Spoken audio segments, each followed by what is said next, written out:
Okay, it is late January 2026. We've just come off an absolutely miserable week of weather. Just horrible rain, cold, gray for a week straight, and really windy. The kind of windy that knocks down trees and blows over bins and makes it very difficult to be outside. So it's been really stormy for the last week. And I'm bringing this up because for our interview today, we have Becky Dunphy, and it is a great interview, but the sound quality is not great on her end. We were recording in the middle of a storm. There were internet problems. Actually, the sound quality is pretty good. It's very clear. There's just sort of a crackle on there that we couldn't clean up in post. But please do listen to this interview because it's just a fantastic interview. Becky has this great experience. She has worked as a physiotherapist for the NHS, and then she went back to university and got her master's in public health and health promotion, all while practicing health promotion and physio. She's gone back to university again, and now she's getting her PhD, and she's looking at barriers to physical activity and strength training in postmenopausal women. So she's a really great match for Wildstrom because she's so comfortable talking about problems and challenges at different levels. She does a great overview talking about things like pain and building movement confidence. And she speaks really passionately about how important it is to build empowering narratives about movement. But then she can also talk about higher level population level things. She does a great job talking about inequality and social determinants of health. And then also we get a little bit into her research as well. So this is a great episode. Bear with the crackle here and there because I think you'll get a lot out of it. While we're here at the beginning, if you do enjoy this episode, please be sure to give us a review. I've been told it makes a big difference. So get on Apple Podcasts or Spotify or whatever. Try to give us a full star review with a nice little blurb. We'd really appreciate that. Anyway, on to Becky Dunphy. How to stand on shifting sand. How to bend but stay intact. Okay, I'm here today with Becky Dunphy, and Becky is actually someone that I first met at a conference a few months ago, and I got a really good introduction when I met her.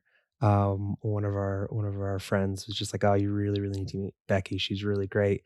And we had a brief conversation then, and then she was kind enough to come over, participate in some Nature Moves classes, and we had a really good chat a few weeks ago at a cafe. And I thought I need to get Becky on the podcast, and I think the audience will understand why once she starts talking. So I always want to give my guests an opportunity to introduce themselves. So Becky, thanks so much for coming on. I really appreciate it. Could you just tell everyone a little bit about who you are and how you got here?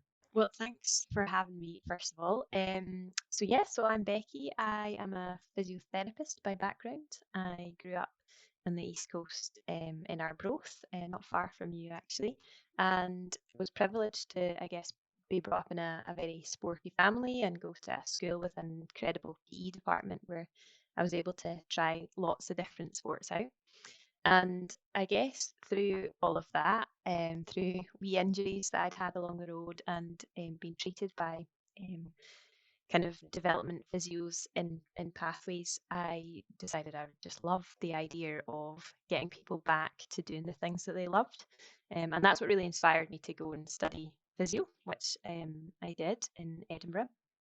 And have been working in Glasgow ever since I graduated. And I just love that concept, even as I realised that as a youngster, this idea that people lose a part of themselves somehow in injury and getting them that back for them, being able to play sport sometimes, or sometimes it's just being able to play on the floor with the grandkids or climb the set of stairs back to their house. And I love that. And so I guess that was my first journey into where I am now. I, over the years, realised that a lot of people are quite inactive in Scotland, and that if, as a nation, we did more exercise, more activity, that many of the kind of things that I was seeing, the injuries I was treating, just wouldn't be there. People's health would be better, and that's what led me to study again. So I went back to uni and did a master's in public health with a health promotion specialty. And that was mostly about getting people exercising and how do we help people to enjoy it? How do we help people to get the most out of it? And how do we help people to move more? Um, and yeah, off the back of that, I have ended up now doing a PhD. So I'm in my first year at Dundee University doing a PhD, looking at again how do we get people more active? What's the barriers to exercise, and what are the things that promote exercise? Okay. So, in a lot of ways, you're kind of the perfect guest for this podcast because you have experience in all these different things that we spend a lot of time talking about. Getting people moving, getting people to sort of trust their bodies, become confident in their bodies again. This idea of health promotion, and then just really looking at the barriers. Why aren't people moving? So you sort of almost gone back and built the perfect CV for someone that I want to talk to. So we can take this in a lot of directions. And I guess I'll continue with your education because I think because you do have all this experience and you're sort of thinking about these problems on different levels, I'd really like to pick your brain on that. So I guess one of the things I'd like to ask first is public health and health promotion works on such a different scale from physio. They're almost opposite ends of the spectrum. With physio, you're working so much with the individual.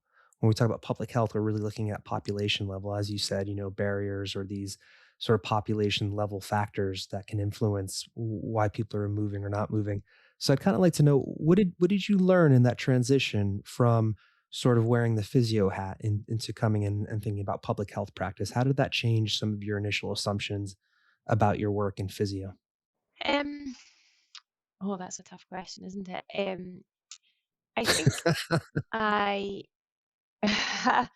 I realized the extent of the problem, I think, when you start looking at population level, there are pros and cons, aren't there, to individual level versus population level. And an individual level, you see the meaning of that for a real person's life. And at a population level, you can see the extent. Um, and I suppose I did my master's during COVID at a time where the health service was completely on its knees.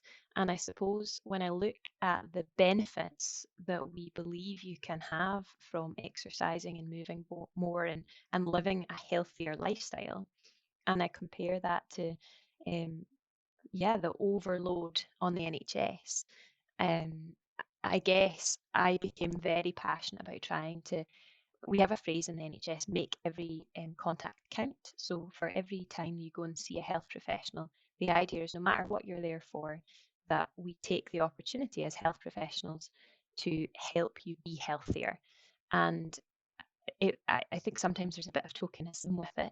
Whereas I felt after my master's that I really felt the need of why that's so important is before problems become problems, how do we do the preventative stuff? How do we help people to see the road that the way that they're living, the road that they're taking, where it could end up, and help them to um, I guess, facilitate changes in behaviour if that's what they want to do. Um, I don't know if that answers the question. I feel like I've lost the train of thought there. I mean, I think it'll come out as we talk, the difference between the two, because the next question I want to talk about is how it's actually what we were talking about while we were still off camera. Is and I guess it's a very similar question, but I'll just phrase it a different way. How has your thinking changed from when you were sort of a newly minted physio, or you just come out of school, to how you think about things now? So we can actually just talk about physio. How is your thinking about the role of the physiotherapist in conjunction with the patient changed? Yeah, no, I mean, I guess I the things were always black and white for me in school. I was probably more of a science than an arts background, and um, things that two plus two equal four makes more sense to me than lots of shades of grey. And so I think when I went to study physiotherapy, I had this in mind that, you did this test and you established that the supraspinatus muscle in the rotator cuff was the problem, and then you applied this particular technique or this exercise and it was fixed.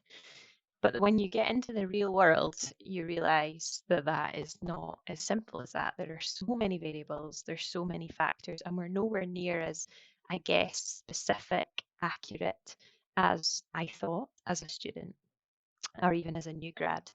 And um, and sometimes trying to be too specific, I think, is problematic. So I guess that's part of what where my thinking went in my master's of public health is particularly I was interested through that master's in the inequalities in society. And some people have access to things like physio or exercise or gyms, and other people don't. And so, from a socioeconomic point of view, is it more important to do a very specific exercise for a specific pain, or is it more important to get people doing something? And yeah, I guess not to disparage physios because I think a lot of times they do a very good job, and I hope that many times I do a good job, but I don't think it's as simple as I thought. Maybe is the answer. I don't know if that's a bit vague. No, I think that's good. One of the things that they talk about in hard sciences or social sciences is this idea of physics envy. Physics envy is that sort of every practice, wants to pretend that they have this clear mechanistic, one to two, three to four sort of logical sequence and how things work. But problems are much more complex than that, and before the podcast talk, started, we were talking about biopsychosocial models and things like that. And actually, you were talking about the deadlift earlier, and I think that's a really good example of what we're getting at here. So, can you kind of talk about the anecdote you had about the deadlift and how that might be experienced differently through different people? Yeah, and I guess to put myself in my early career, um, I had that very simplistic biomedical model in my mind where as long as I could get people to build up slow enough, do things that were within their capacity, they wouldn't be injured. As long as we could strengthen the right things, it wouldn't get injured. Um, and I suppose I'm using the term injury lightly here, but I had an experience a few years ago where I went into the gym. I lifted a set of, or I did a set of deadlifts. The first set was lighter than I usually deadlift because I was feeling a little bit tired that day. And then the second set, my back went into spasm. So I felt it on the second rep of the set.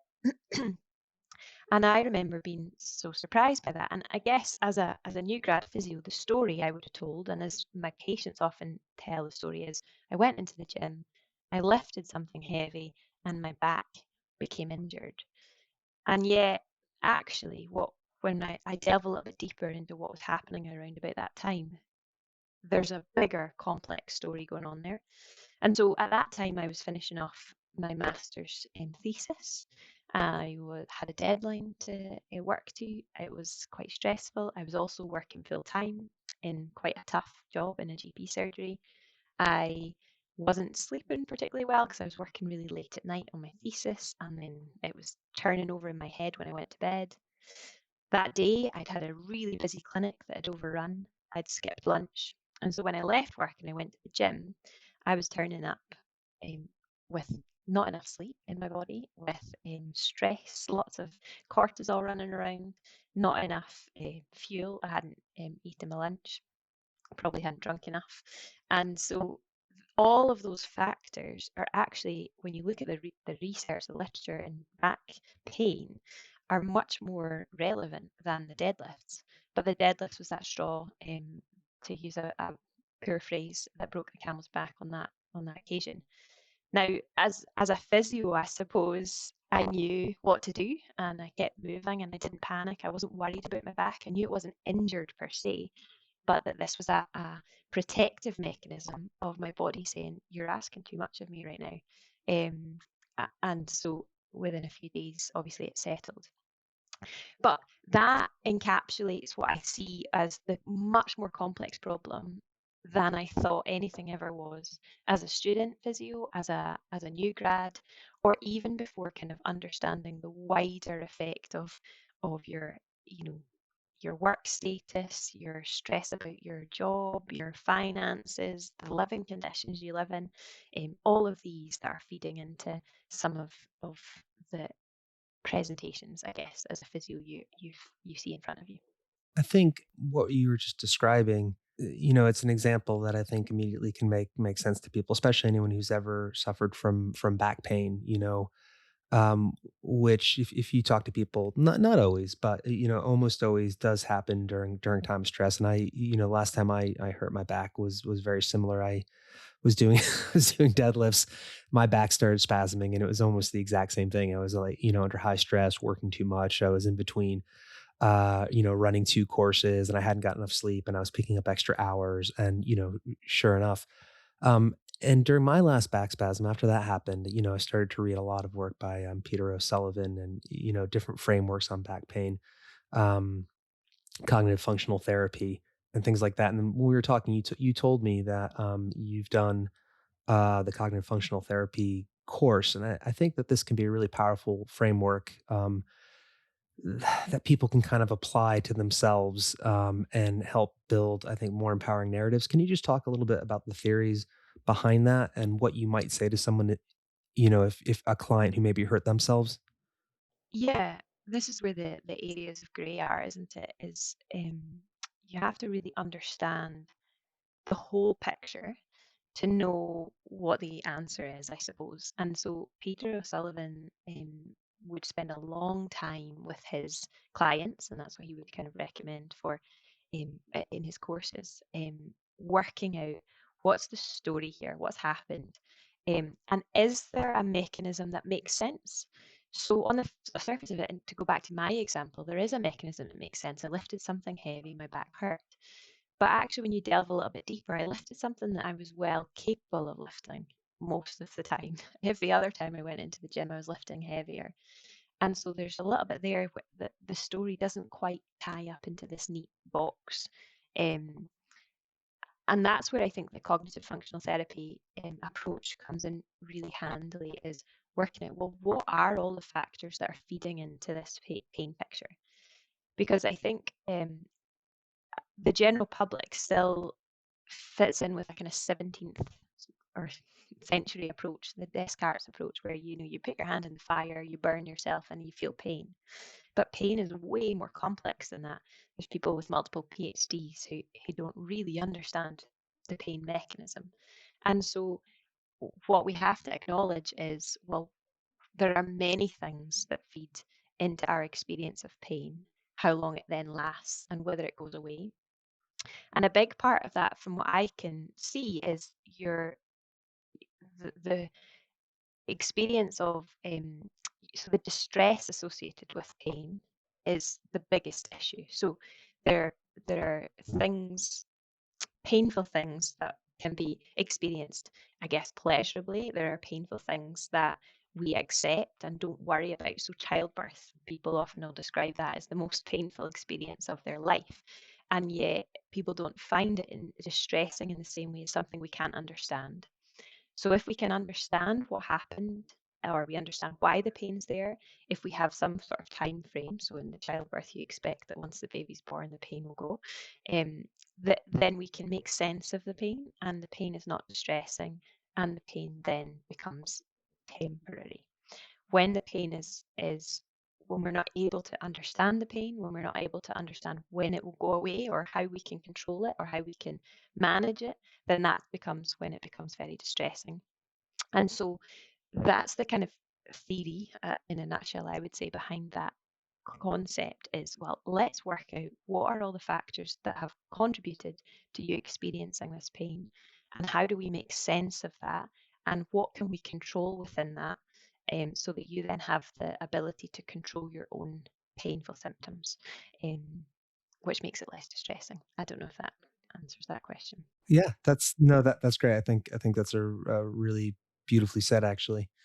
Um, so, under this model, which we don't need to make the whole podcast about it, but once you sort of helped the client make sense of their pain, and they sort of have a narrative and they sort of interrogated it, and hopefully the sense of alarm and fear over the pain is at least contextualized in some way that isn't necessarily doesn't have to be a catastrophe.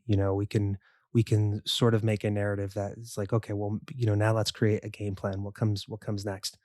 So if you've done that, and again, sticking with this model, what would happen next then? So once people have made sense of the pain, how do you start sort of clawing back some sense of agency or confidence? And I think so. The kind of part of the model is experiential learning. So we believe something more when we experience it for ourselves. So if I say something to you, you may or may not believe me, depending on how much trust you have in my credentials or your knowledge of me. But if you experience it for yourself, then you start to trust it. So if the theory is that the body is remaining strong, so there's no broken bones, there's no torn muscles. For some in my case with the back pain, I hadn't broken anything, I hadn't torn anything. My back remained strong, nothing had changed. It was in spasm, it was in a protective mode, but it wasn't, it was still strong. And so what the idea then is to allow me to experience and to begin to trust my body again. And that can only happen through movement. So through using my body and finding that it's coping, using my body and finding that, oh yeah, it is capable. Um, and so there's lots of exploration of movements. And as we begin to trust the movements, then the fear system, the alarm system dampens down. And so the worry associated with the pain becomes less, and therefore the pain becomes less, and then you can advance the movement. And I kind of liken that a little bit to ice skating. So I'm not an ice skater, but every couple of years I decide to go ice skating. And as soon as I step on the ice, I'm like tense and rigid, and I feel super off balance. But then once you start to trust, okay, I can do this. I've done this before. My body's coping. You start to relax and your movements become more fluid and actually less likely to fall and less likely to become injured as you start to trust your body again. And I think, I don't know if that's a good analogy, but that's a big part of what that kind of idea of exploring movements and seeing for yourself that your body is capable of them. I think focusing on this term capability is really helpful, and it's one of the things we've discussed before, where I think there are certain narratives or assumptions or models that are sort of floating around, both I think in like popular culture, lay culture, but then also I think in professional practice and clinical culture that sometimes can reduce people's sense of their own capabilities. And when we first met, I remember one of the things you were briefly talking about is sometimes you're afraid that the balance has swung too far um, in the direction of either credentialism or professionalization. And I don't want to put words in your mouth, but I think when you talk about this, I think it's a very powerful and nuanced idea. So I was wondering if I could just give you some space to talk about that. Yeah, and I guess there's a number of factors that have led into me changing my thinking. Some of it as a physio, some of it through um, that public health idea of you know social disadvantage or inequity. So there's a prevalent concept in strength and conditioning, particularly. So not just exercise, but I think particularly within the strength and conditioning world, that there is a right way to move and a wrong way to move. So you know, if you squat in this position or if you deadlift in this position, then there is a potential for harm. And I don't think that bears out in the research, first of all. I don't think that's what we see.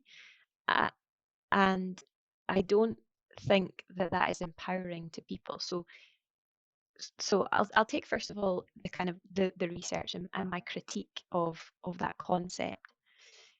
I have spent quite a bit of time in Africa, where you see people out in the fields digging in their gardens with manual tools, old people, and they're not moving in traditional squat positions or deadlift positions, and no level 7 instructor has shown them how to move. They've just found a way to move, and their body has conditioned to that movement. And And the disability associated with musculoskeletal pain in countries of low income is much less than we have here. So something doesn't bear out. These are people with very physical jobs who haven't been taught the right movements, and yet they have less disability associated with back pain, for example.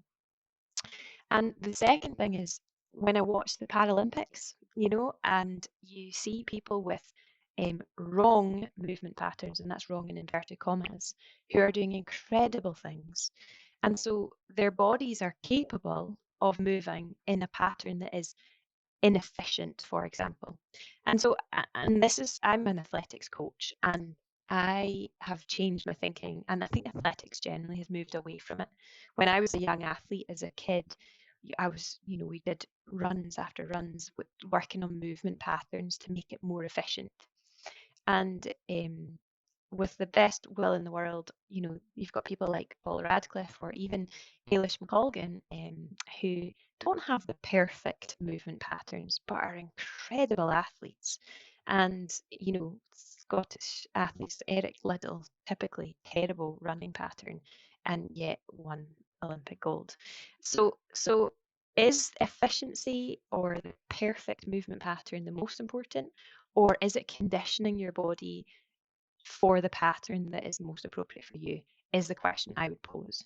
And again, when we think about some of this, to go back to my second point about equitable access, is if we say to someone, you should only ever squat or deadlift or move if you have a senior physical trainer, personal trainer watching over you, then what do we say to all the people who that's not an affordable option for them? That's not practical. They can't get to the gym. They've got childcare problem, issues. Not issues. That's terrible to say. They've got childcare duties. They've got financial issues. You've maybe access. Maybe you're rural and you don't live anywhere near a personal trainer of that qualification. Do you just not move because you don't have access to a one-to-one coaching? And I think that then is a barrier to people doing anything. And that leads, I think, to some of the inactivity problem that we have in this country.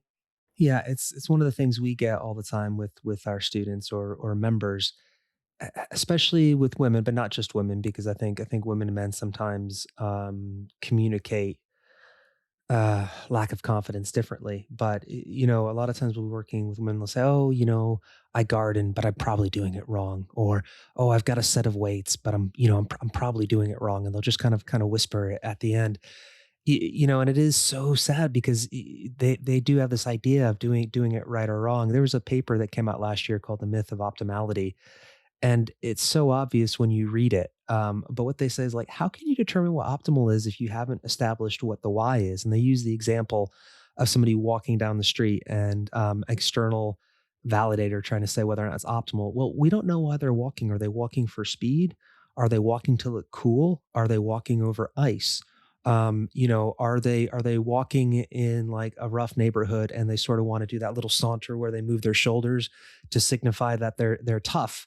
And you can't establish what optimality is if you don't even understand what the purpose of the task is. So it's so funny to me that we end up with all these models that are often done on these two-dimensional measurements of saying, oh, this person's doing it optimally or this person's not, and then again not knowing what restrictions they have, and not giving enough value towards how good people are at self-organizing. I thought your example of the Paralympics was great. And in ecological dynamics, they have this idea both of dexterity but also degeneracy, which sometimes people call abundance because it sounds a little bit better.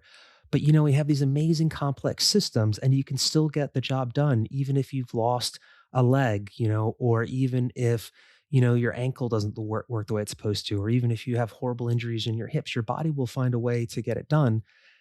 And to me, it's just so sad that people don't have that model that like, we have these beautiful complex systems that are capable of solving problems. And yeah, so I always get really cross um, at that as well. So I guess my follow-up question to what you're saying is, maybe the assumptions that we have about, well, health promotion or fitness or strength and conditioning, maybe they're incorrect. Maybe there's too much emphasis on this idea that you need to have a personal trainer or a strength and conditioning coach or a skill acquisition coach or something like that. So how do we start removing those barriers? Thinking for people who don't have access to gyms, or people who are never going to be able to hire a personal trainer. What can we do? And don't get me wrong, I have to remember all of the years of my training and as an athlete as well as a physio and as a public health professional, and how much that impacts my awareness and understanding. Sometimes patients come in and they do things and I think, you did what? So like a patient who, decided the week before a marathon to run a marathon, and I think, what did you do that for? Um, so I don't want to assume knowledge.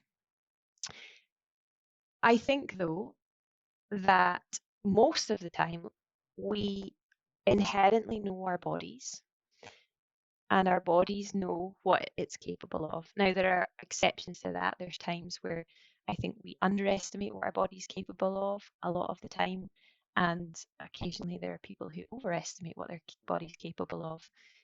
But certainly for anyone who has used their body consistently throughout their life, I think they tend to make good decisions. So I would use the example of my dad. He's an engineer, but not medical at all, but has been sporty his entire life. And he'll often come to me with the most insightful things because he knows his body. He understands what feels normal, so what normal post-exercise pain feels like, and what feels different to normal. And he understands where he's feeling it from and what movements are making it sore. Um, and so I really think that physical literacy, health literacy, are the bare bones of changing this at a population level. Getting people moving, we know is good for our mental health, it's good for our social interactions, it's good for our heart, our lungs, it's good for the strength of our bones, the strength of our muscles. It's good for everything. And if we can get kids moving, learning what movement feels like in their body and analyzing it and thinking about it, then I think that's the biggest likelihood to allow people to make their own sensible decisions about what to move and when to move and how to move. And then they can do it by themselves. And not to talk me or you out of jobs, but I do think that's the basis of it. Yeah, I mean, I think it's one of those things where best case scenario is, acknowledging that I think there'll always be need for physios at certain levels, and I think in high level competition, I understand the need of perhaps high level coaches, but just for walking around and living, I would really love the idea if there's a population of people that had the confidence and the opportunities to know their bodies. And I'm glad you mentioned physical literacy as well, because we've been trying to speak with a lot of guests about physical literacy, which I think is just a very good shorthand, sort of holistic way of really just thinking about how you can be familiar with your body and how your body interacts with the world around it, as opposed to trying to put on a strength and conditioning or sport or exercise lens on that. Because really, I think what we're just trying to do is give people opportunities to use their body in the real world, and there's so much nuance and texture that comes from this variable world, as opposed to, I think, just whatever, repeating repetitive tasks or movements over and over and over again. And I mean, the caveat I have to say is I get up every morning and I like to do my gym workout because it's a ritual and I enjoy it. But I don't think that people need to feel like they need to go to the gym in order to be virtuous or good or whatever. So, you know, this is a tough question. But I think because you do have that public health experience and you used to think about different levels, what what can we do at different levels? So I'm thinking individual, maybe at a community or neighborhood level, but then I'm also thinking at a higher level, like administrative, government, council level, things like that. What are some things that you've seen that look like positive changes, that look like different groups or people creating opportunities for people to move more? Are there any good interventions that you've seen? Are there any good social movements that you've seen? What are some things that have you feeling optimistic? I mean, I think I think there is often, like you say, this concept that only going to the gym is useful exercise. And I think um, that narrative has to be kind of pulled away. So maybe it's myth busting. So I think some of the narratives around, um, I guess good movement. So my biggest bugbear is doing a manual handling course, which I think is utter nonsense. Um, and so, who's to say that I can only hold 6 kilograms at shoulder height? When also my mum's only supposed to hold 6 kilograms at shoulder height. How does that make any sense? And so, some of the things that we take as, oh, this is a good message needs to be interrogated a little bit more and the truth found from in there. Because I think, and again, not to go off on one, but I think the manual handling messages are some of the most harmful to stopping people moving because people are frightened to bend their back. They are frightened to lift something that's too heavy. And so I think some of these myths need to be bust. But I think community groups are the key. So I know I don't like going to the gym. I'm a runner. I like going out for a run. I can get up and I can go for a run, no problem. Doing strength and conditioning stuff, which I think is important as a competitive athlete, um, I just struggle to get there. But what I do is I meet with friends in the gym in the morning, and that's the only reason I get out of my bed. If my friends are on holiday and I'm the only one going to the gym, you can guarantee that I'll not get out of my bed. And so for all of us, we need accountability and we need other people cheering us on. And I think that's so important. And so I love the community that you guys have built in a non-gym environment where the thought of walking into a gym is terrifying to lots of people, but you're still able um, to get that sense of community. I love park run. So particularly maybe less so the big park runs, but particularly some of the smaller park runs where you see some of these sense of community building where people are like, "Oh, you weren't here last week," or "We missed you," or and I think that builds consistency in practice, um, and and just a sense of community cohesion. I think we're very disconnected as a society, and I think loneliness is a big issue for the NHS, and that can often be found in some of these places of movement. I love some of the health walks. So in Glasgow, certainly many of the practices involved um, with particularly those in the more deprived areas. So deep end practices have link workers, and these link workers often do walks and those type of things where on a set day, a set time, you can meet and you can walk with other people. I think are fantastic. I'm not convinced that they're sufficient. I yeah, I'd love to see groups, you know, so even things like curling groups. How do we fund some of these clubs and say, right, okay, well, what have you enjoyed in the past? What things do you like? How do we encourage allotments where people can, afford to go and garden with other people and chat to people and have a kind of tea centre in the centre of the allotments where they can meet on a regular basis? How do you organise that? Yeah, I'm waffling now, but that community aspect, but in so many different areas that maybe are not considered traditional exercise. I saw something in Celtic Connections just there of like a family Ceilidh, and I was like, do you know, Ceilidh dancing is such hard work. It's so physical and yet often so much fun. You're working your balance system, you're working, your muscles, you're getting your heart rate up. Um, why do we not have community Kayleys more? I don't know. Some of the dancing stuff I think is helpful for a lot of people who are maybe not into traditional exercise. Yeah, it's funny. We had Jillian Bartle on recently, also in Dundee, and she mentioned the same thing. And I agree. The first time I ever saw Kaylee, so for non-Scottish listeners, Scottish country dancing, these sort of meetups where you have these different dances. And for Americans, it's almost like country dancing or line dancing or something. But there's amazing energy. And even if you don't like dancing, and I generally don't like dancing, I don't have anything against it. I just never really knew what to do when I was supposed to dance. So you learn these dances and you have these like sort of like these really cool, very impressive, sort of like elaborate movements. They're not hard, and it's like the beat is always the same, but it's really hard work. It's good for your brain. You make eye contact with people, you smile, you're sort of holding people's hands, and it just has this great energy.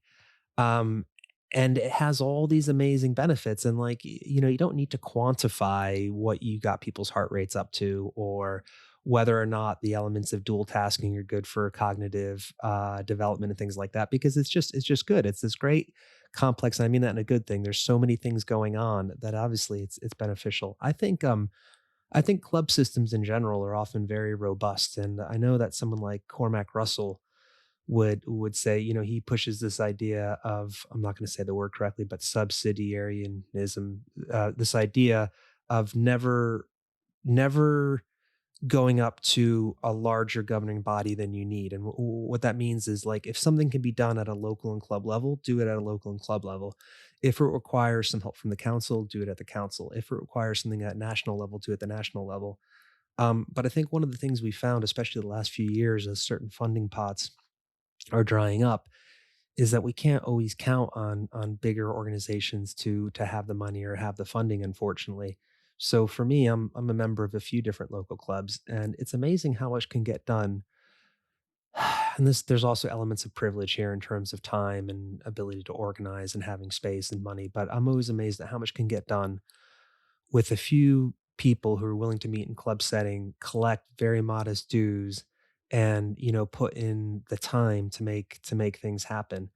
And one of the things that I'm sometimes afraid of is that because we have gyms and fitness centers and things like that, I'm afraid sometimes they subsume some of the more local solutions that we've had in culture. A lot can get done at the village hall level, um, but I think that we've also lost some of the knowledge on how to keep clubs going. I'm thinking just a lot about Robert Putnam's research in bowling alone and things like that. Um, I realize I've been talking for a really long time, and I haven't asked you about your research. We've got about 10 minutes left. So I just wanted to spend the last 10 minutes, if you Just could talk. Oh, sorry, go ahead. Sure. just made me think of something. I'll come back to that if that's okay. But when you were talking there about club setting versus gyms and the commercial aspect of like even a personal trainer versus the more traditional um, club aspect, is that I think on those smaller levels, if you're in a small club, there is an expectation that you serve the club in some ways. And I'm really fascinated by the kind of concept of how we need a, a sense of purpose and value and to be contributing to society. And I think that's why some of the research into joblessness and its effect on health is if we lose our sense of who we are, identity, purpose, value, um, then we as a person become diminished. And there's really good research to suggest that we need to be serving. Someone needs to be reliant on us. So I think that's some of the interesting thing about kind of men's mental health versus women. Like the caring duties of women often mean that someone is reliant on you in a way that in our current culture, um, I think we have less of that structure for men. And so I think if we go to a commercial gym where you pay to be there and there's no expectation on you to provide anything of yourself to the society, as it were, the gym, then you become a consumer rather than a giver in that situation. Whereas in a club setting, there's always a task. So even within my current club, I don't serve at the moment, have done in the past, but my current running club, someone will be like, "Is who's taking the club tent to the cross country?" And someone has to put it up, and someone has to offer a lift, and there's much more interconnectedness, interdependence, and I think that is important for some aspects of our mental, physical health that is missed in the commercial aspect. But yeah. I think that's such a good point. I'm really glad you said that because it's one of the things I think about all the time. And as you mentioned, there's so many models that talk about this. I'm thinking of Robert Seligman's PERMA model, and one of he says the exact same thing. We need the sense of relationship, and relationship, means reciprocity, not at like a financial or economic level, but this feeling that if you didn't show up, people would miss you, that you have something to offer. And so much of modern society has reduced human relationship into financial transactions. It's something that Wendell Berry talks about all the time. Or, one of the things I think about is the appification of everything. How many apps, because of their existence, squeeze out normal human relationships? And the example I use is, in the past, if you were ill, a neighbor would bring you some soup, or if a friend needed a ride to the train station, they could talk to someone in the neighborhood. Oh, could you drop me off on the way to work or something? And all those things have been replaced by apps. And I think you're right. I think the club model is so powerful because you do have that sense of community reciprocity and that sense of being needed. And, you know, I think also what you're saying about carer roles as well. I think you're right. I think a lot of, the men's loneliness crisis, mental health crisis, whatever we want to call it, is because I think I think it's hard for a lot of men to have a narrative where they can feel like they are useful, because I think a lot of those values, or traditional values, perhaps have been minimized, or people don't have the same opportunities to express them. I'm really glad you mentioned that. That's a really good point. All right, let's talk a little bit about research, and then I'll let you go, because I think some of the things you're thinking about are really good. Yeah, so my research is specifically into peri and postmenopausal women who have multiple long-term health conditions, particularly osteoarthritis. So I want to look at what kind of exercise levels do these women do, what kind of exercise do they do, why do they do less strength exercise, which is what the research would seem to say, looking at that age range. So we know roughly the menopausal years, we have data on their physical activity levels and quite low strength and conditioning levels. And how can we do things differently? How can we create something that was different that would allow them, this particular group, to be more active and to get the benefits of activity that we believe would be there for menopausal symptoms, for painful joints, and for other long-term health conditions. So that's it in a nutshell. So, what have you found? I think we can break that down in a few different levels. So, I guess one of the things is there seems to be some kind of barrier, whether it's mental or social, or if we apply kind of a combi perspective, people feeling like perhaps they don't have the capabilities or the opportunities to engage, or even the awareness of resistance training. So, I guess the first one would be is why do you think fewer post and perimenopausal women engage in what we would consider resistance training, however you want to define that? And then what other activities are they doing? I guess that's a first place to start, and then we can go from there. Yeah, so I should caveat that I'm very early stages. I'm 6 months into this research, so so lots to find out. But I guess the reason for my question and the reason for choosing this group is based on my experiences as a physio. So as a physio, lots of times people would come in with painful joints. The research currently would suggest that strength-based exercises, so resistance training, is the most likely to, well, build muscle mass, which helps offload the joint, helps reduce the pain from the joint. And that would be our kind of starting point as physios generally.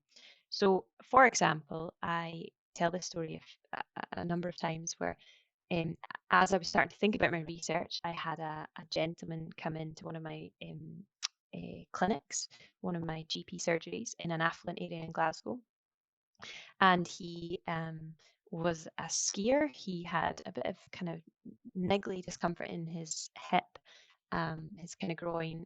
The GP had x-rayed it, and there was very significant osteoarthritis in his hip. So he'd come into me expecting that he was going to need a hip replacement, asking, knowing the NHS waiting list, asking for a referral to private clinic. And I had said, well, do you have any symptoms? And he had a bit, but minimal. And I said, look, let's try some strength and conditioning first and see what happens, which he was delighted about because he had a ski holiday booked in a few months and wanted to go on that. And so he participated in the program, cleared his schedule, joined a gym, got a personal trainer, and was there, I don't know, 3, 4 times a week for a few months. Came back in to see me pre-ski holiday, had hardly any pain, wanted to check I was happy enough, which I was. He went away, skied for I think like a month in the Alps, and came back and had used paracetamol a couple of times, but otherwise was doing fine. And we discussed the fact that there may be a day when he needs to have a hip replacement, but if we can keep him strong and functioning, then there's no reason why he needs it right now. On the other hand, literally the same week, I had a kind of menopausal woman come in. So she was just over a year post-menopause. She was a cleaner, worked split shifts. She was in a kind of much more deprived clinic that I worked in, and huge housing stress with neighbours, picked up grandkids from school, took them there, looking after elderly parents, working these split shifts, not sleeping very well, didn't have the finances to go to join our Glasgow-based kind of gym scheme that I could refer her to. Didn't really have time for lots of exercise, didn't have time to cook properly, was eating at rubbish, and I referred her into our physio osteoarthritis class. She had very similar, actually, she had very minimal changes on her x-ray, ironically, but very significant pain. And she just really struggled to engage. The exercises were too painful. She wasn't able to do much at home for time-wise. And these are two people with, looking solely at the x-rays, she would have done well and he would not have. But actually, it was entirely the opposite. And there are so many factors that lead into that. But I started to wonder a lot about the hormones and what the effects were. I read a bit about kind of the loss of estrogen, and that was kind of supplemented by looking at the effects of joint pain for people who were post-cancer treatment on kind of hormone reducing drugs. And yeah, when I looked at that, I thought estrogen reduces muscle mass, estrogen increases joint pain, inflammation. Um, it reduces you tend as you sorry, let me rephrase that. As you reduce estrogen, you reduce muscle mass, you increase your inflammation, increase pain. And so what then, and we know that people sleep poorly often, hot flushes. And so what you're finding is you've got this group of people who are very tired, who are lacking the energy to do something new. They're already losing muscle mass when we actually want them to be gaining muscle mass. And so I wondered if this particular group were having particular issues with applying the exercise guidelines because of some of the changes to hormones, some of the social factors, etc. So I'm interested in both the biology and the social factors, I guess. I'm mindful of time, and I'm going to ask you right now. I'd really like to get you back on again, especially especially when we both have better internet connections and it's not storming outside. Because I think there's a whole podcast to talk about this, and I'm not going to be able to do it justice in the last few minutes, and it's not fair to you either to rush it. But I'm going to put you on the spot for one more question, which is if someone's listening to this, and let's say, a woman who's maybe perimenopausal or postmenopausal, and they have, say, been diagnosed with osteoarthritis, maybe in their knees or something like that, and they're afraid to start moving and strength training. Now, without getting too specific and not putting you on the spot, knowing much about this hypothetical person, are there some heuristics or some rules of thumb or just something that you can kind of tell them to give them a little bit of perspective on moving and maybe incorporating some sort of additional strength training or progressive resistance work into their lives? Yeah. Um, I mean, the first thing that I always try to help people see is that pain is not the same as damage. And so unfortunately, it is likely that there will be some movements and that will be unpleasant, that will be painful. But we've got to try and, disassociate pain and damage. So in a pain system that's working well, if I put my hand in the fire, I should feel pain prior to burning my hand. That's how it is protecting me. And so um, before there is damage, I experience pain.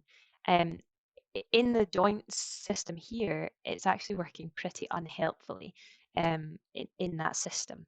And so what we've got to then work out is, okay, well, how much can I do and what can I do without worrying about whether I'm being safe? And that's probably the bigger thing, worrying about being safe rather than actually being safe.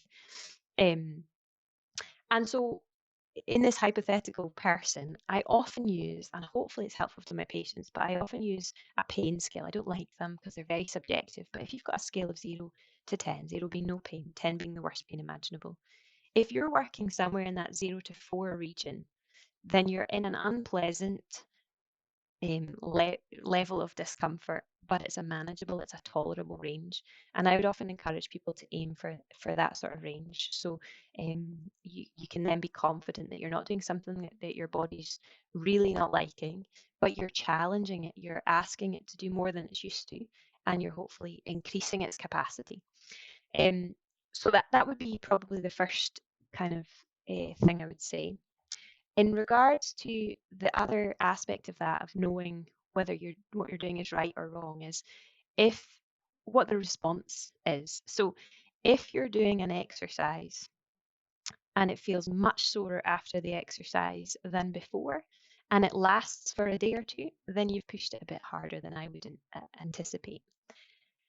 That's not to say you've caused harm or damage, but just that maybe that's not the optimum for making progress. So I would often say to people, if you have a level of pain and you do some exercise and it feels a bit more sore for 20 minutes, half an hour after you finish the exercise, but it goes back to its baseline level of unpleasantness afterwards, after you've had a cup of tea and a bit of toast or a biscuit, then great, continue doing what you're doing.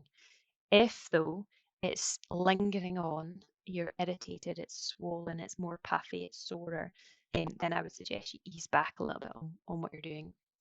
And then I guess in terms of the kind of top tips, I would always try and keep it functional. So I love stairs. Stairs are so important for life. They're a great place to start.